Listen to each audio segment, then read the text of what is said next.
உணவு முறையை யாராலையும் செய்ய முடியாது. வெள்ளைப்பணியாரம், குழிப்பணியாரம் முடியுமா? அன்னைக்கு சமைக்க முடியுமா? எது சாப்பிட்டாலும் நெஞ்சிலே நிற்கும். அன்னைக்கு ஒருத்தன் சாப்பிட்டா நெஞ்சே நின்றுச்சே. ரொம்ப நன்றி. அதுக்கு மேலே என்ன 7 பேரை வச்சோம், என்ன செய்ய முடியும்? இப்படியெல்லாம் நிலவரம் இருக்குது. தம்பி தேவகோட்டை காரைக்குடி பிரமாதமாக பேசுவார். பட்டிமன்றம், பாட்டு மன்றம், பாட்டு மன்றம்லாம் அப்படி பேசணும். பாட்டு மன்றம் 6 இன்னைக்கு பாடுறா, ஒரு பாட்டு உருப்படியாக பாட சொல்லுங்க. அன்னைக்கு கேரளாவிலேருந்து ஒரு ஆள் கூப்பிட்டு வந்தாங்க, முருகன் பாட்டு பாடுறாரு. நல்ல முருகன் பாட்டு எத்தனை பாட்டுக்கு ஒன்று பாடலாம்ல? கற்பனை என்றாலும் அந்த பாட்டை பாடுறாரு. எல்லாம் உட்காந்து சாமியை கும்பிட்டு முருகா ஆரம்பிக்கிறார். கற்பிணி என்றாலும் கந்தனே உன்னை மறவே அப்படின்றாரு.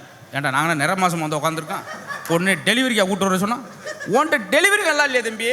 அப்புறம் நீ கற்பிணி ஆக்குற அந்த பிள்ளைய போய் கல்யாணம் ஆகாத பிள்ளைய. டென்ஷன், எல்லா இடத்துலையும் டென்ஷன்.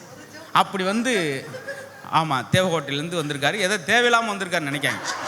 அப்புறம் அவரே அந்த நகைச்சுவை பண்ணுவார். இன்றைக்கி அதுக்கான ஸ்கோப்பு கொஞ்சம் டைம் கம்மியாக இருக்கனால நானே நிறைய எடுத்துக்கிட்டேன்.